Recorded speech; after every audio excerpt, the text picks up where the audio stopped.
Babylon,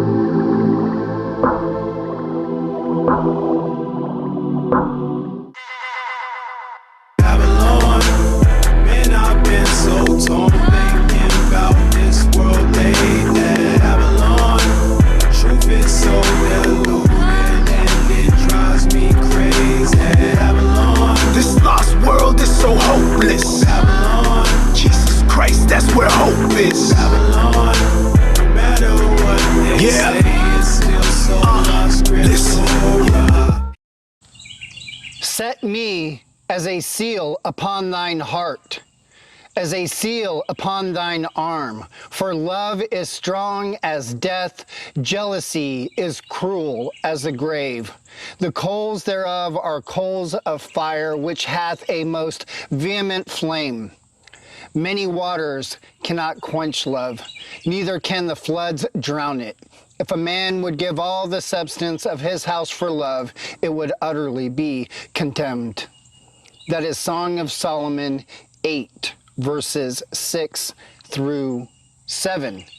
And this is Resisting Balaam, a podcast where we seek to encourage the saints to stand firm with him on his word against all of the accusations made by the world, the flesh, and the devil, as we engage the culture of death that demands the sacrifice of our children. I am Callie, and this is a Wrath and Grace podcast, so go check out the guys at wrathandgrace.com.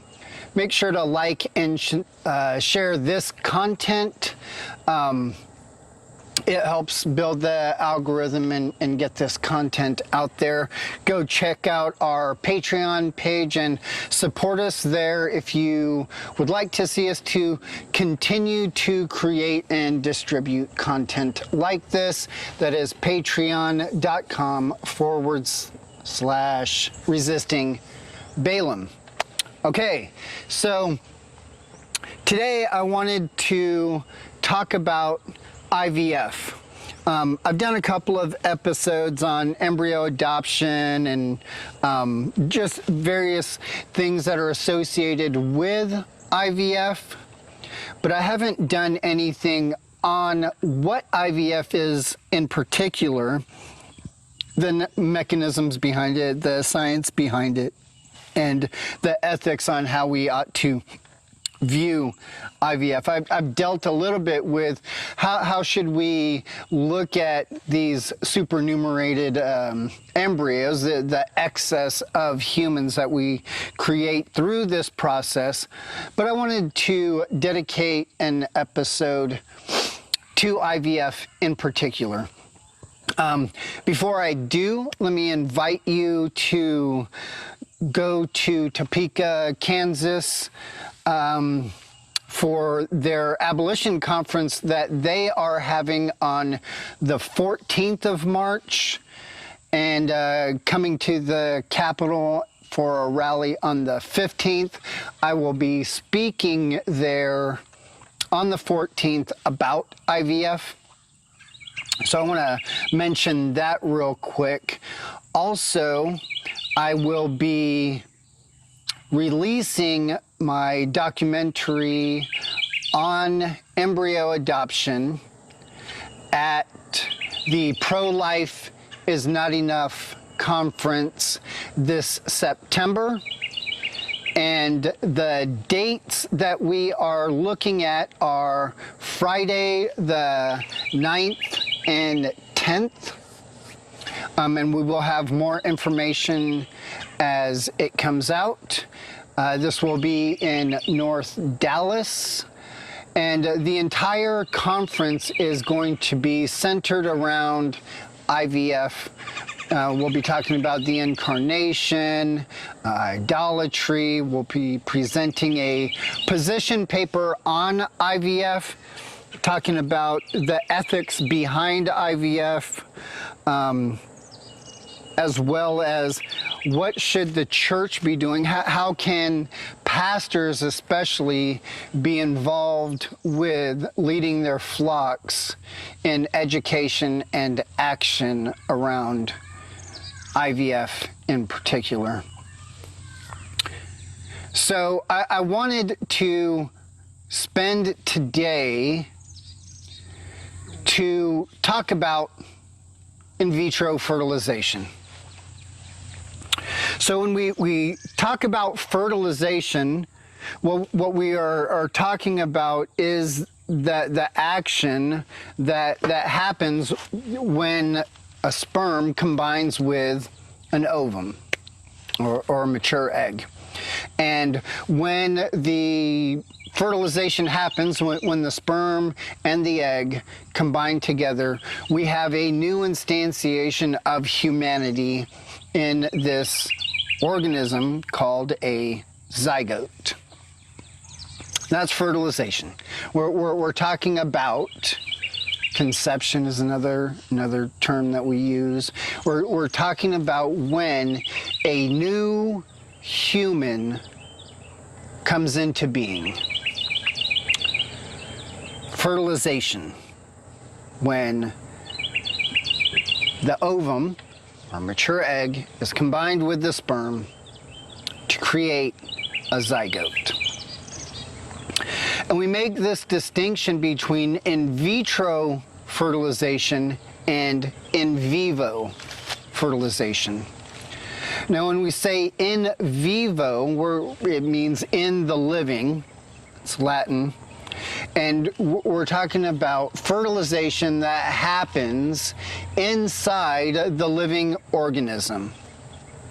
So we're talking about the creation of a new, in this case we're talking about humans, a new human created when the egg and the sperm combined inside the living organism of the mother, right? And this is in opposition to in vitro fertilization. And that just means inside the glass, right? And we're talking about fertilization when the egg and the sperm combine to create a new human outside of the living organism or mother. And specifically, we're talking about the creation of a new human, usually in a petri dish, but inside the glass, right? Outside of the mother. So overall, what we're talking about is fertilization. We're talking about the creation of a new human, a human that can be distinguished from all other humans, a new individual human being. And when we're talking about in vitro fertilization, we're talking about the creation of that new human, of that new individual. And this process of creating this human happening outside of the mother, the living organism of the mother, and happening inside the laboratory, inside a petri dish. So let's talk about this process real quick. What's involved with in vitro fertilization? Well, it starts with a series of hormones that are given to the woman in order to stimulate the ovulatory process.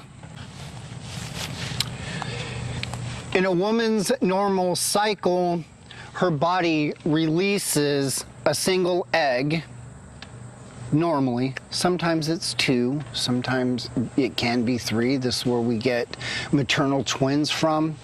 But her normal cycle, she releases an ovum, a mature egg, during this cycle, and then during sex, the sperm has an opportunity to combine with that single egg to create a new human, a zygote.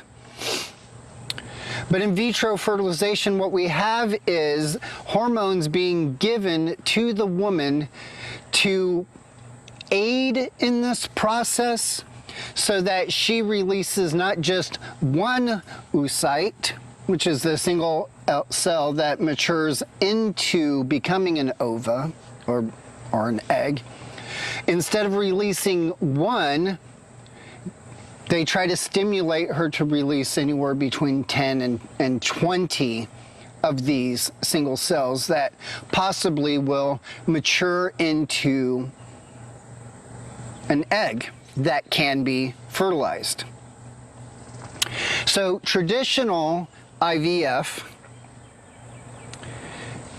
recovers or rescues, sometimes they say, about 20 of these oocytes, and then they have what's called mini stimulation, where during that process they recover about 10. And then they try to mature them into mature eggs or ovum. Once these eggs are mature, then inside the laboratory, they fertilize these eggs with sperm. They do it in a petri dish, or most of the time, and this is done outside of the living organism, which is the woman's body. That's why it's called in vitro, in the glass. So they take these recovered eggs that they got, and then they fertilize them in petri dish. There's a couple of different processes that they can use in order to fertilize these eggs, and that's not really important for what we're talking about. Then what they do is they take the eggs that have been fertilized and then they grow them for a period of 3 to 5 days. And then they run genetic tests on them to find the gender. They look for various abnormalities. They look to see how many cells make up what is going to be the placenta, how thick it is, also the number of cells that are going to make up the amniotic sac, and that's how they grade them to see which of these fertilized eggs are going to be the most viable according to their standards. We're going to have the best chances of survival. And then at this point, the ones that are going to be used will be frozen in liquid nitrogen until they are used. That's the first basic stage, right? So a woman goes through hormone treatments to stimulate the ovulatory process, and then the doctor goes in and retrieves about 20 or so of these hopefully to be eggs, and then they mature them and try to fertilize them, grow them for about 3 to 5 days, and then freeze the ones that they believe that they can use. There is a thing that they call ethical IVF. Right, so we've talked about this first process, and traditional recovers about 20 of these hopefully to be mature eggs. There's mini IVF stimulation, which is about 10 of these, recovering 10 of these hopeful to be mature eggs. And we also have this thing called ethical. So they call it ethical IVF, and this accounts for about 0.01% of all IVF procedures. They do the same type of or a similar hormonal stimulation and retrieval of these hopeful to be mature eggs.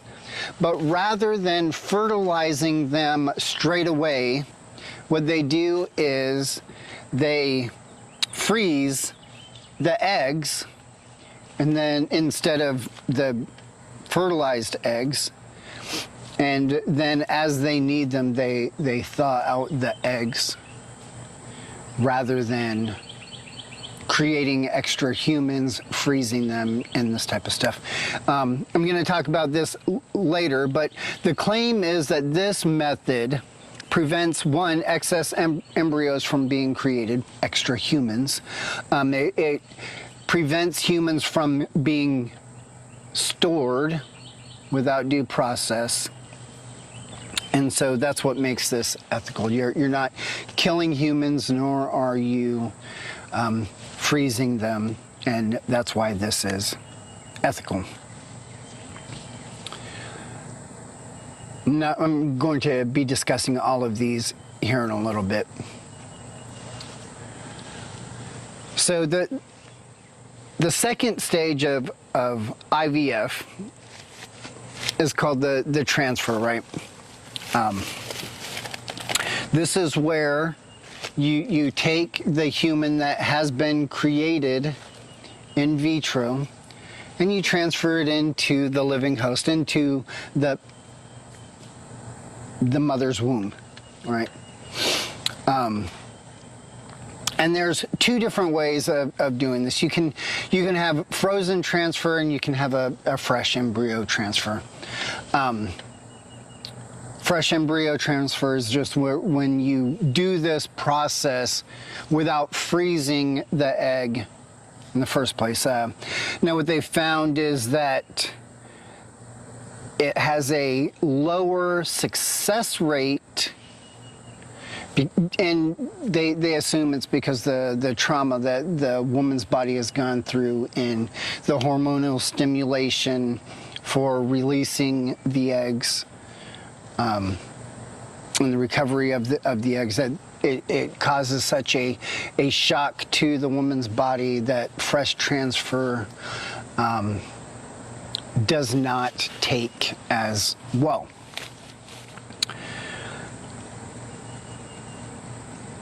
So what do they do with the frozen transfer? So they take these eggs, and the ones that they want to use, usually it's 1 or 2, sometimes 3, and they thaw them. And depending on what day that they were frozen, will determine how long it takes to thaw them and grow them to the right day age for the transfer. And previous to this, the woman goes through another series of hormone injections in order to trick her body into believing that her body is pregnant when she's not pregnant.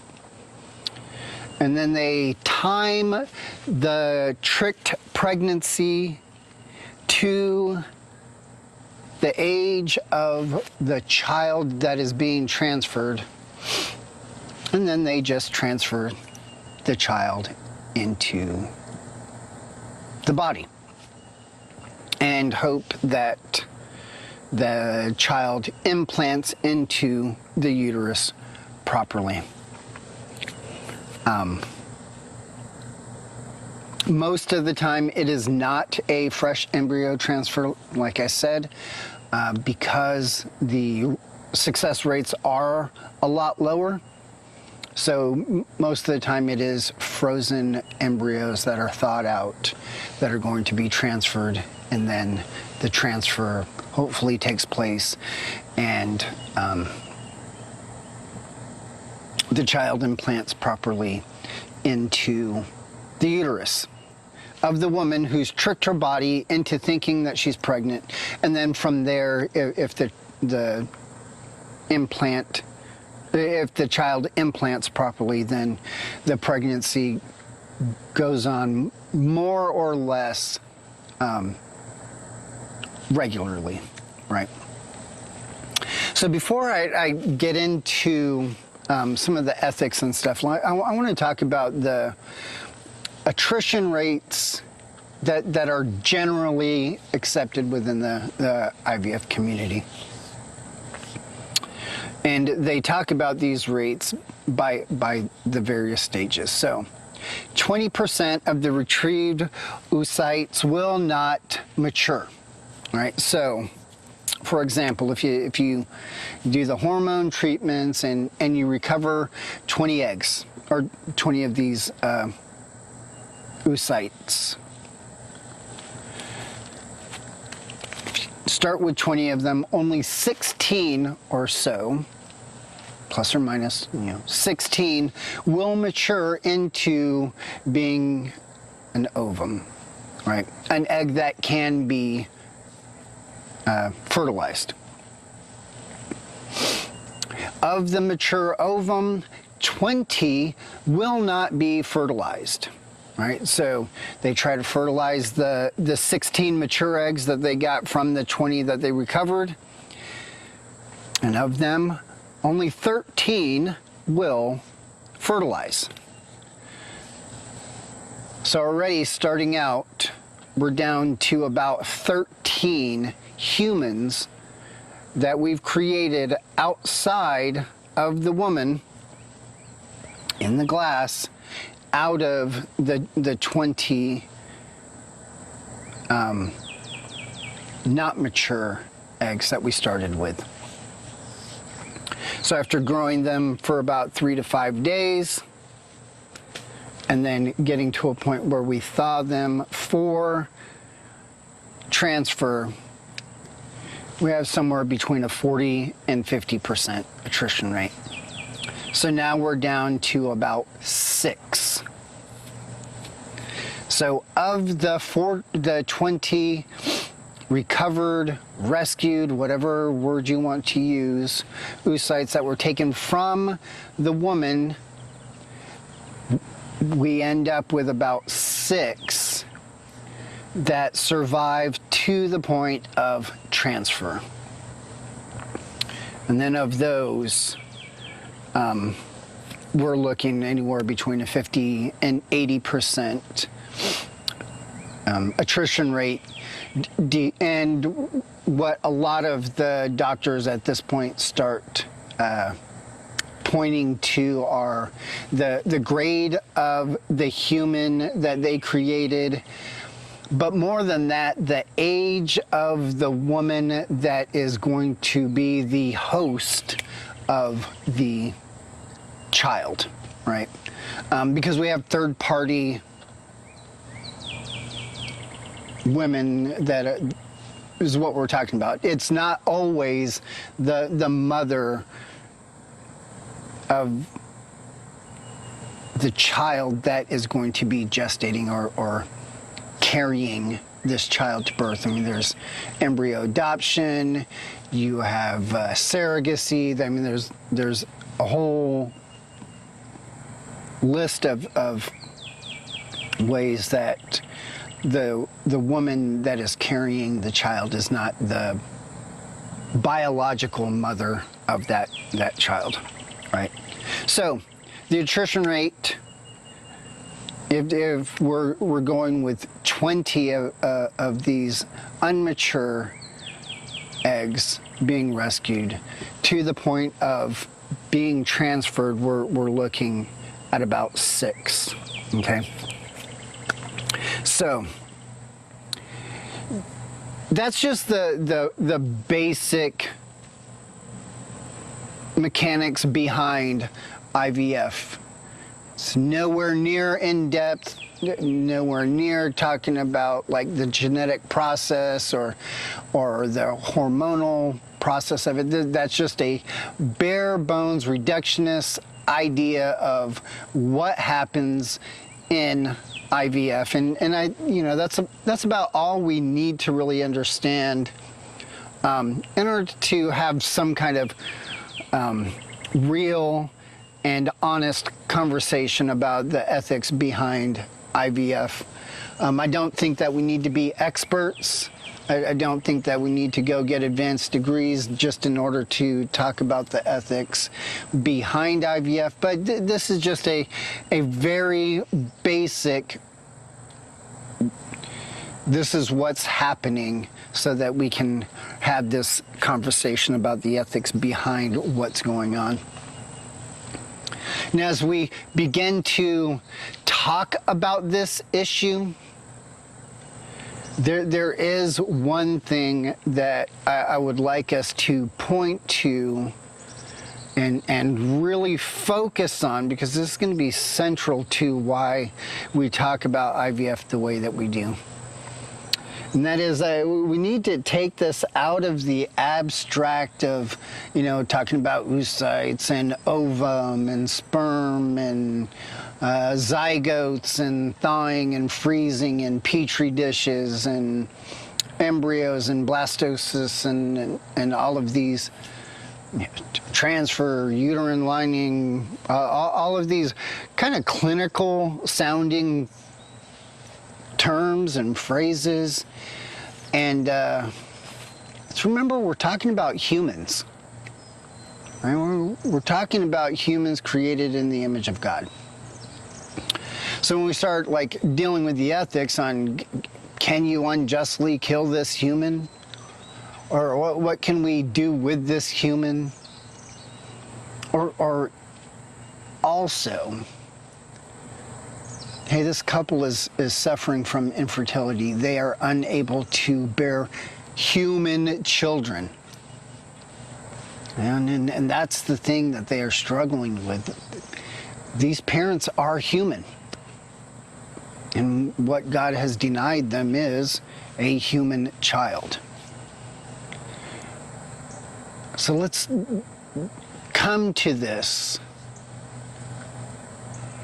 with that in the forefront, right? We're talking about real human beings, not just some abstract idea of an individual instantiation of humanity, and then therefore we ought to treat this single cell zygote with dignity and worth, which we ought to, but we really need to act and talk as if we see them as human, their parents as human, and how we ought to engage with the parents, because these are real people that are really suffering. And until we recognize the real life suffering that these humans are going through because they're unable to conceive a human child, then we're missing a lot of the conversation. And that's why we appear sometimes to be like jerks, because we're just talking in the abstract, and we need to, with compassion, approach this topic with the idea that we're talking about real life humans. Now, before we start moving further into this discussion, let's take a break, go to our sponsors, Reformed Man and the Joyful Patriarchy Wife.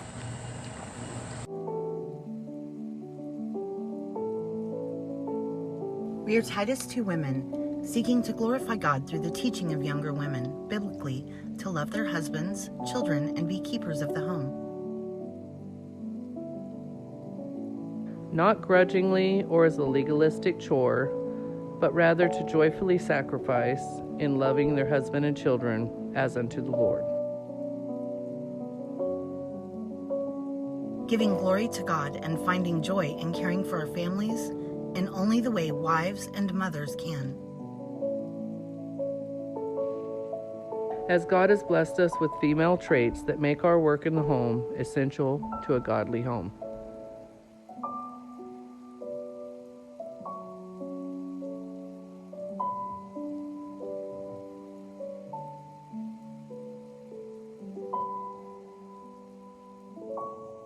It's no secret that true masculinity is being lost.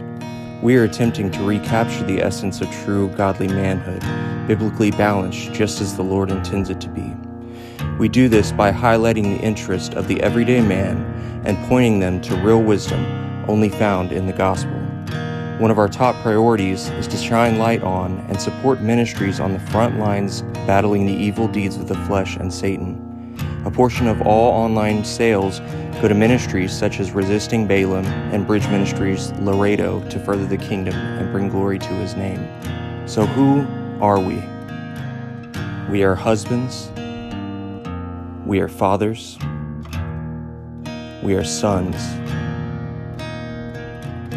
We are friends. And we are brothers. We are reformed man.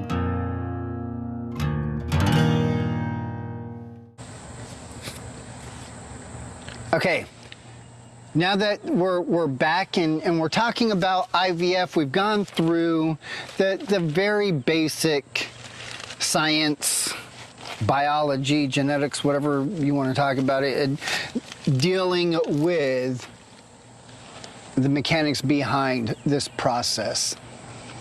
Now I want to look at that, but really focus on the fact that we're talking about humans. Right, we're talking about human beings that are created in the image of God. And so whatever you want to say about the image of God and what it means and what it entails, one thing that we can say is we're talking about ontology. We're talking about what we are. We are image bearers. That it's part of our human identity, that there's this essence of what it means to be human, right? And because it is essential to every single human, it's part of their identity. It means it doesn't wax and wane. It doesn't go up or down. You don't have more or less of it. It is part of your identity as a human to bear the image of God. It's not some property that makes you the individual human that you are, right? Like gender, ethnicity, age, ability. These types of things make you the individual human that you are, whereas the image of God is the essence or the identity of what it means to be human, right? And because it points to God, it does not change, does not vary from human to human, regardless of their ethnicity, regardless of their age, regardless of the means by which they were created. And that's going to be important for our discussion here. There's infinite value and worth in our Creator making the value and worth of those made in His image pointing to our Creator. All right, it's unchanging. So from the moment of our fertilization, from the moment that the sperm and egg combine together and creates a new human, what is being reflected is the glory of our Creator. The value, dignity, and worth associated with that identity, that human doing what by nature it must do is glorify God.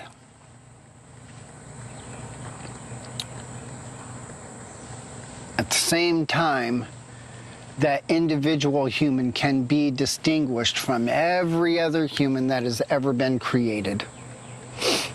And so these are the distinctions that we need to hold together as we talk about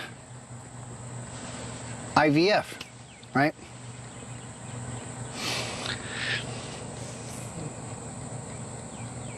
One thing that man does as the apex of creation, and he does it different from all other creature, is reflect God in a way that no other creature can. We glorify God because we are created in his image. And there's something very specific about the identity and essence of humanity, and its telos of glorifying God. So there's a very specific way that this single cell zygote is glorifying God, reflecting the glory of his creator. And because of that, we ought to look at the value, dignity, and worth of that human in a very specific way, that he is not a chair. Right? That's what we're trying to say.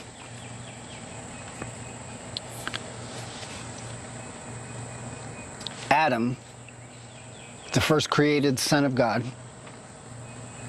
was given this command to be fruitful and multiply, to guard and keep the temple, right? To fill the earth, which was created to be filled by the image of God. Through the fall, the ground was cursed, man was cursed, woman was cursed. But none of that changes the command for man to reflect the glory of God through the image that they bear, to fill the earth with his image. Even though that image has been marred and corrupted by sin. And this gets into what we're talking about with idolatry. Whenever we turn from God and do not worship him, do not show him the thanksgiving that is due, do not acknowledge him as God, our creator, what we are doing is working against the image that we bear. We are showing a self-hatred because of our hatred for the Creator in whose image we bear. And this is the basis of idolatry. This can happen in our thoughts, in our words, in our deeds. But by God's grace, he sent his Son. The eternal Son of God took on flesh, became a single-celled zygote in his humiliation, in his passion, entered into his own creation in the womb of an unwed mother, became a new individual human. The fullness of God was pleased to be in him. He not only bore the image of our Creator, being the Creator, he's the exact imprint, the very nature of God in the flesh.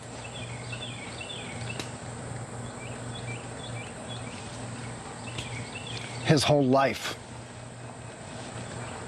a life of obedience, a lack of idolatry, reflecting God perfectly without sin. because none of us do that. None of us have any righteousness of our own. And his obedience led him to a cross where he was killed, bearing the full measure of wrath that his children deserve, paying for our sin and giving us his righteousness.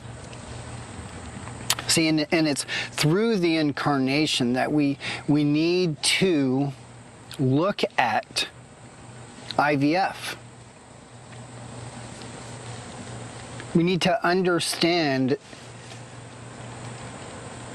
the creation of these humans in light of our Creator entering into the womb to become a man, that he might give us his righteousness and take away our sin.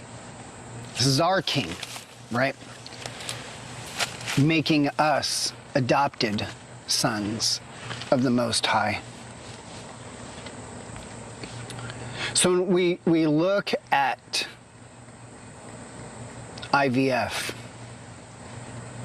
through the lens of the incarnation, through what it means to bear the image of God.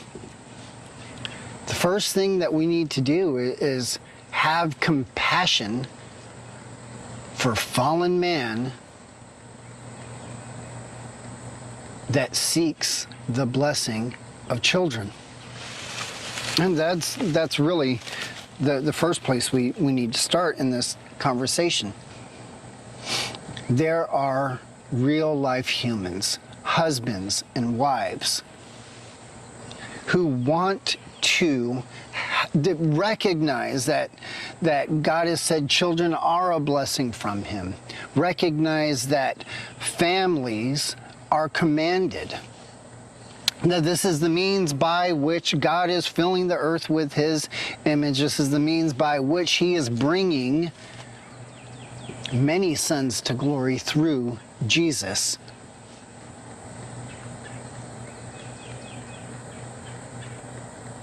And they want this.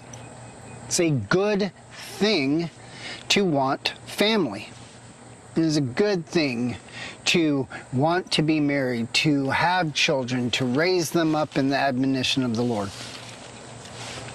That is a good thing. And we need to have compassion for these couples that want this good thing.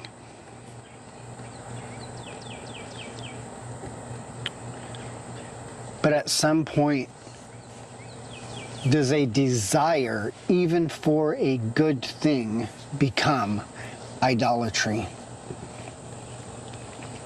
Is there a point where a husband loves his wife, but then begins to love his wife more than he loves his Creator?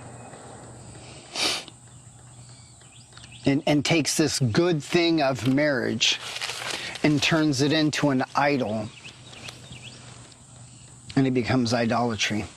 Or with their children, or with their work, or with fill in the blank thing. Is there a point where this thing that they are chasing after, this thing that is creature, that is created, is the thing that they think will satisfy them? Where they are no longer satisfied in their Creator, but will only find satisfaction in having a child after their own likeness and their own image.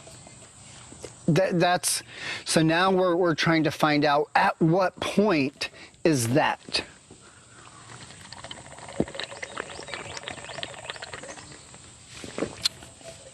But first, we need to have compassion for the husband and wife that want the good thing, that want the blessing of God for children. Because there is a difference between sinfully not getting married, intentionally not getting married and having children. There's a difference between that and God providentially closing the womb and not giving you children. And sometimes we're not very good in our conversation as we're dealing with this, because it is sinful as a married couple to delay family intentionally. It is sinful to say we're not going to have children until I go to school, get this job, make this amount of money, have these things set up. So we're going to intentionally not have children, whether it's through a vasectomy, tying the woman's tubes, or birth control, or fill in the blank thing. There is a difference between making that an intentional move of not having children. That is direct defiance of God's command. There's a difference between that and God closing the womb. And we need to have compassion for the family that wants this good blessing, that wants to have children, but are being prevented by the providence of God.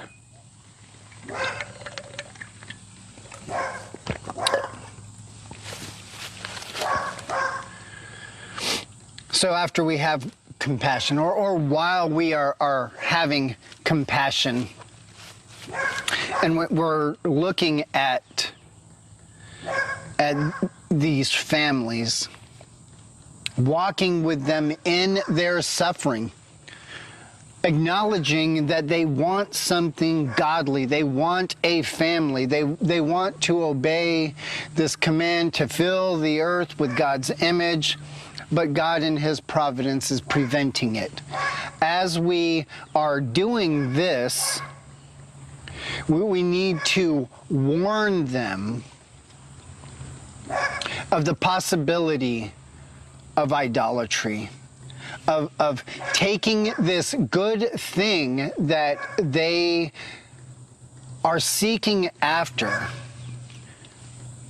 Warn them that there is a possibility that they could start seeking satisfaction in this thing alone and not in their Creator. That they're willing to do anything to have a child after their own likeness, after their own biological DNA. That they're willing to have some children killed, have some children frozen, just so that they can have their own biological child. See, there's some point where this good desire for a good blessing of God becomes idolatrous, where the thing itself is the satisfaction. So where is that line? You know, at what point do we say that wanting this good thing becomes idolatry? And I think this is where now adding the incarnation, or looking at the process that we've already talked about through the light of the incarnation, through the image of God Himself, we can start distinguishing what things are outside of the bounds of a Christian ethic and what things are within. Right? So that we can not do this in a sense of legalism, but do this with an eye towards our Creator and encouraging couples to worship Him. So I think one of the first things we need to do is not blame technology. Technology is a good thing. Do not use technology as your excuse for why IVF is evil. That's not a good argument. That's not what we're about. Technology is a good gift from God. I mean, once you start that Luddite type of line of thinking, or this is evil because of technology, I mean, how far back do you take this? Are you gonna, like, even looking at like the Amish and these guys, you know, at what point do you have to keep going back and going back before you recognize that everything is technological, all right? So get out of the chronological snobbery, as it were. So our argument against IVF is not technology. It's not that this is just some technology and we fear that technology, so technology is bad. That's not our argument against IVF. There's this Catholic scholar, and this ethicist, Ryan T. Anderson, and back in 2008, he was talking about this. He said, you know, if our only argument against IVF is that you can't unjustly kill humans, which is good, and then you should use that argument, and you cannot unjustly freeze humans with no due process, which I think is also true. If those are your only arguments, what are we going to do when technology brings us to a point where no excess humans are killed and no excess humans are being frozen? Now, he wrote this article back in 2008, you know, saying that we need more argumentation than just you can't kill a human and you can't freeze a human. Well, and that's true, because in 2012, the United States started doing the process, the ethical IVF, where they're freezing eggs and not humans. And they're getting better at that.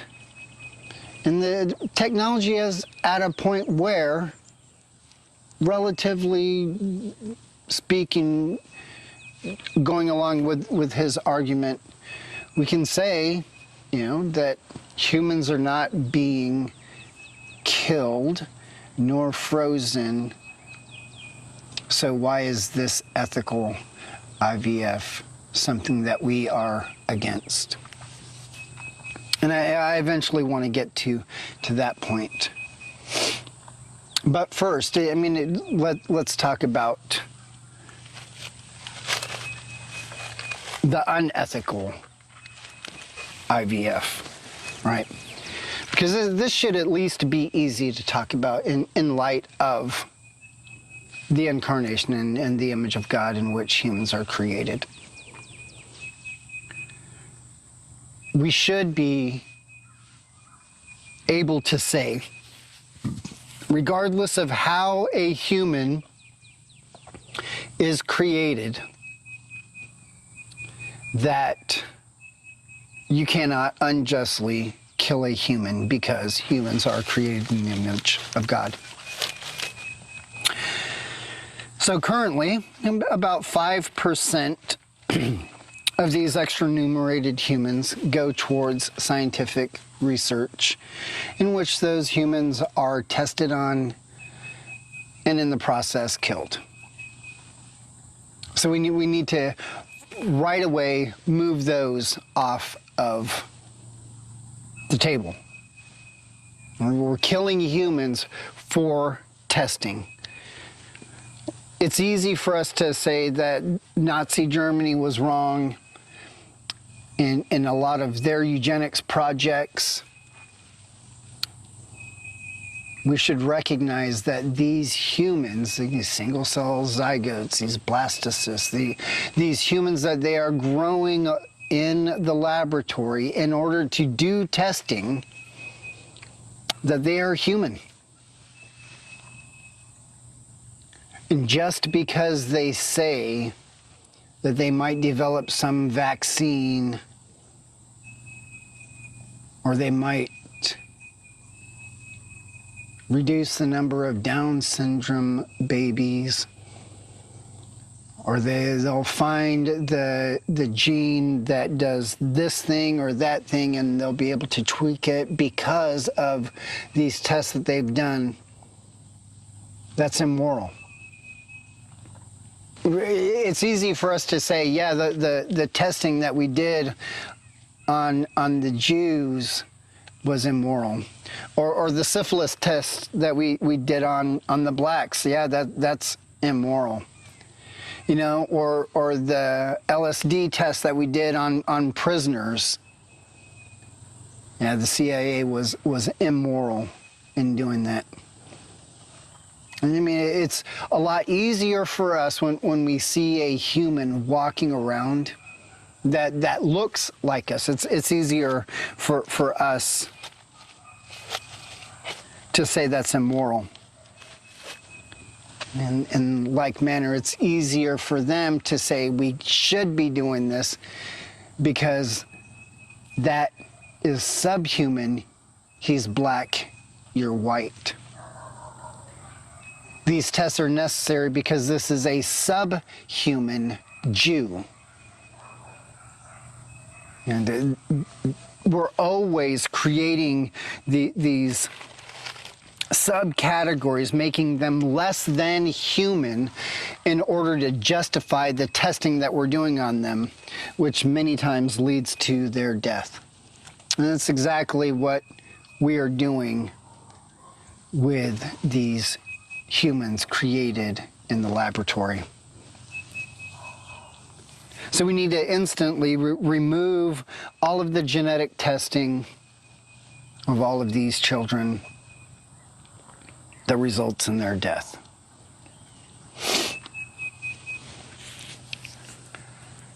The other thing that we should be able to easily identify is discarding. Many of these supernumerated humans, parents don't want to pay for storage, so they just discard them. By that, they thaw them out and throw them away. Kill them. That's what we're talking about. We're talking about humans that are just being thrown away. And in places where they have no discard policies, they're doing something called compassionate discard, where they are tricking the woman's body into being pregnant, but mistiming the transfer so that the child dies during the transfer. We're intentionally killing children. Also, when it comes to the intentional killing, when we look at the commandments, there's not only the positive "thou shalt not kill," right? But there's the other aspect to that of protecting life, right? Not putting humans in excessive danger where their lives are at risk. And I think this comes into play here as well when we start looking at the attrition rate of humans that we create outside of the womb in comparison to the normal attrition rate by nature. Because we accept miscarriage, right? It's a natural process where God, by his providence, has not sustained this human life. One thing that we notice is that the miscarriage rates for embryos that are created outside of the womb and then transferred in, they have a slightly higher rate than that of normal, natural creation. But also the attrition rate of the eggs that are recovered from that point to the point of transfer is definitely much higher. We're allowing for a much higher rate of death of these fertilized eggs in just the freezing and thawing process, of the transferring process, of the growing them outside of the womb process. So that has to at least take some thought of these implications in our decision on how we ought to look at IVF. How also should we look at the storage of these humans? The treatment of human beings. Is it ethically okay to incarcerate a human in liquid nitrogen with no due process indefinitely at the whim of their parents? To store them until they're needed or wanted, to be thrown away, sent away for testing, killed, forgot about. We should easily look at that and say that we ought not treat humans like that. That is not a loving thing to do. In fact, it's the opposite.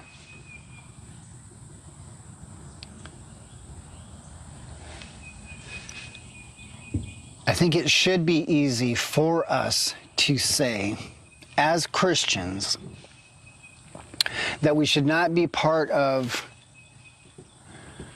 the creation of humans that intentionally ends with the death of the human through testing, just being thrown away, or being frozen, incarcerated, imprisoned, with no due process. I think we ought to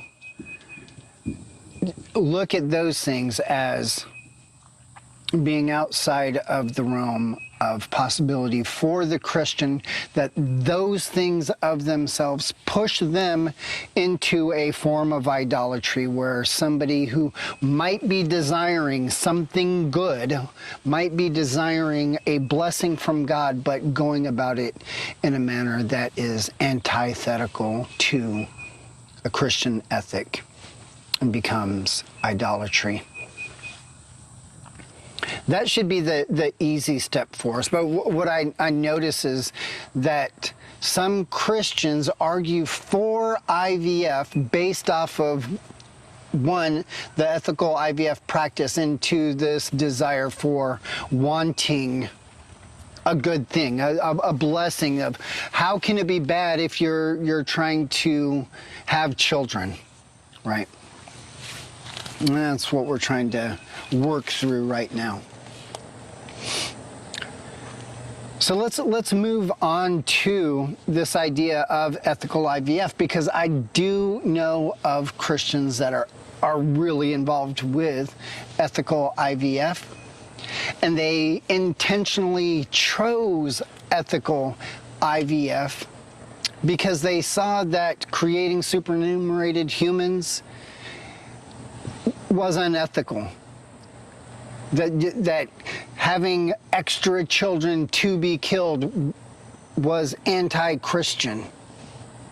That freezing and incarcerating children just so that you can have a biological child after your own likeness, that was unethical.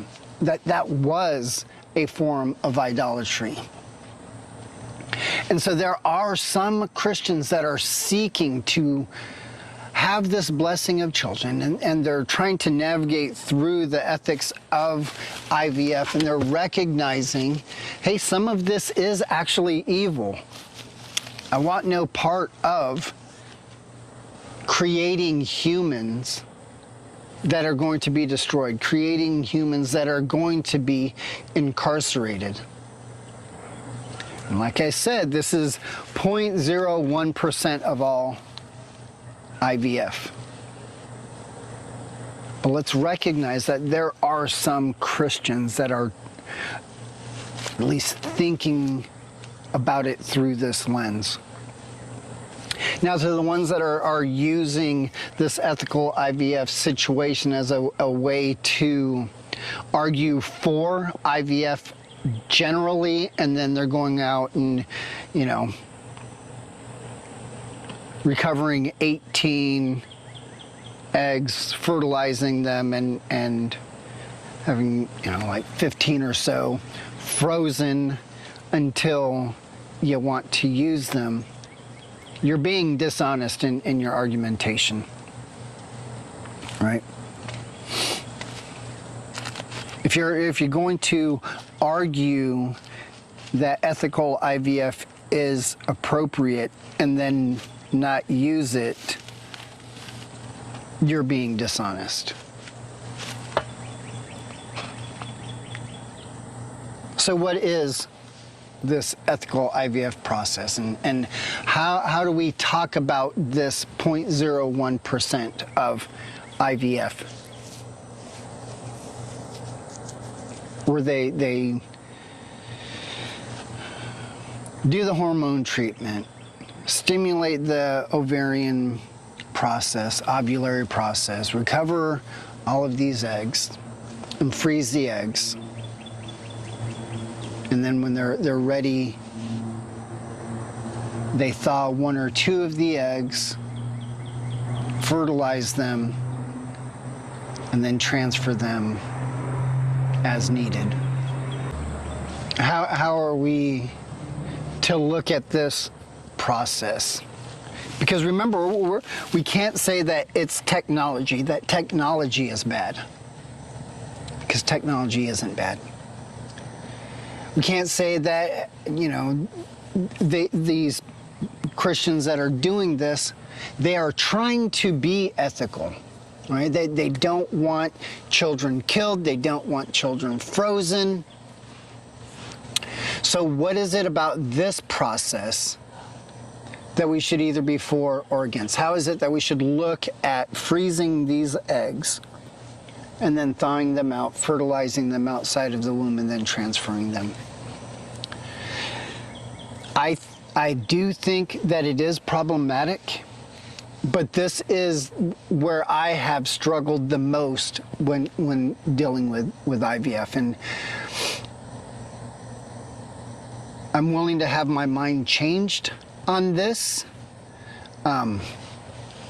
It's something that I would and currently am still trying to think through the implications and think through how do I address this. And I haven't fully developed an argument against it completely that I think is irrefutable.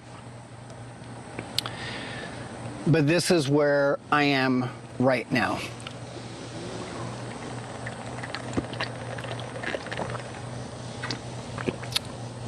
I think even this so-called ethical IVF, where you freeze the eggs and then thaw them when you're ready to use, fertilize them, and then transfer those humans.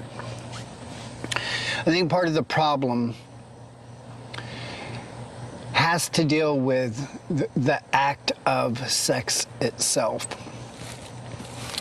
I think that there is something that is crucial to the joining of the husband and wife in the creation of a new human. I think there's something very important about the joining of one flesh, the coming together of the man and the woman as a married couple,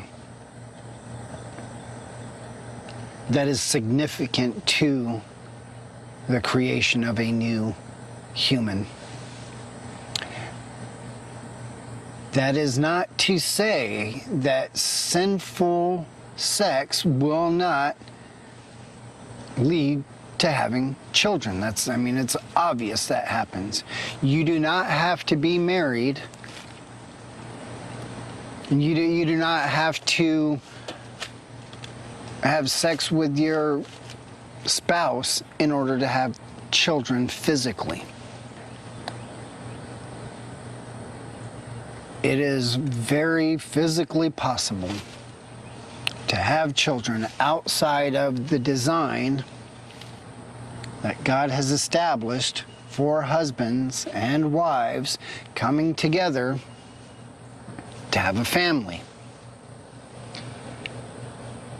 And those things do not diminish the intrinsic value and worth of the child that's created in those sinful activities, right? So if a woman cheats on her husband and has an affair or even a one-night stand, and she becomes pregnant, it's sinful. But a child is still created outside of the means that God had prescribed. But even that sinful activity does not diminish the value, dignity, and worth of that child that was conceived in a sinful act.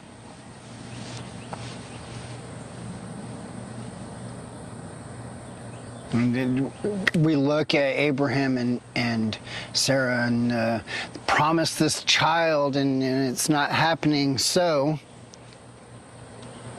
she gives her handmaid, her Egyptian slave, to him to bear children.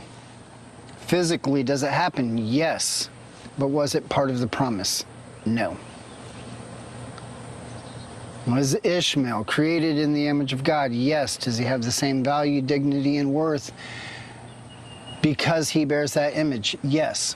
Was he the promised seed? No.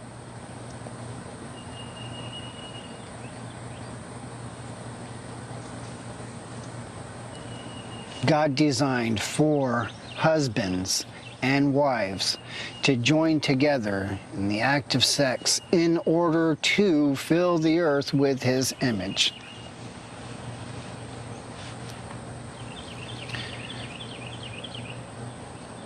Can they have children outside of that prescription?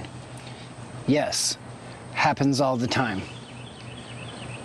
You have people cohabitating, just fornicating. You have one-night stands. You have affairs. You have all of these sinful practices. And it does not deteriorate the value, dignity, of worth of the child that's created. But it doesn't make the practice not sinful. And I would say the same thing is happening in IVF. Specifically as we're talking about this ethical form.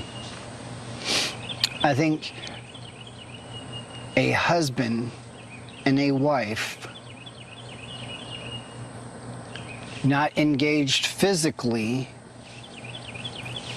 but denying the process in which God has prescribed, is moving outside of that prescription in order to get something that will satisfy them by any means necessary. I think that's the root of where I have a problem with this ethical form. You're introducing a third party into the marriage bed in the creation of a human. So, I would say that technology, an OBGYN, a doctor that is used to treat and diagnose infertility, I think that's a great thing. Using sonograms, using surgery to untwist tubes or whatever is wrong in the male scrotum or whatever surgery that either one may need. I don't find a problem in that. And even if it's a female doctor for the male or a male doctor for the female, I see no issue with using these forms of technology in the treatment of disease, decay brought about by the curse. In like manner, I do not see an issue with an OBGYN or other doctor treating a pregnant woman or any, doctor treating a human from the point that they're created until their natural death. I think using technology, sonograms, EKGs, various surgeries for whatever disease and ailment we have, I think that is fine. I think it's actually a good thing. Where I have an issue is with the actual creation of the human. I don't have a problem taking care of the human, delivering the human, having a midwife, a doctor. I think those are good treatments that God has given to us. Where I'm having the issue is with the actual creation of a new living human being.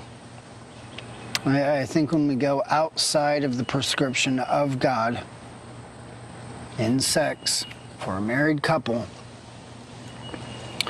that we've stepped into a form of idolatry. Even if it's wanting a good thing, but only being satisfied in that thing, that we're willing to do anything in order to get it, I think that is idolatry. I think that when you have a married Christian couple that wants the good blessing of God in children, and he, by his providence, has denied that, closed her womb, we need to stand with them, weep with them, join in their sorrow, show compassion for them as humans wanting a good thing, love them. But I think it's inappropriate for them to leave the bounds which God has prescribed in the joining of their flesh as one in creating a new human after their own likeness and their own biological DNA. Like I said, it's only 0.01%.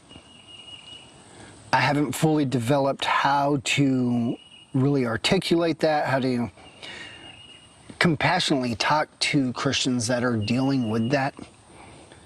But I will say that some of the arguments people have against IVF are really bad. How much it costs, man, that's a bad argument. So let's not do that. Let's show compassion. Let's think in terms of the image of God, the incarnation. Yes, let's say that you cannot create extra humans that will be killed. You cannot create humans that will be incarcerated indefinitely without due process.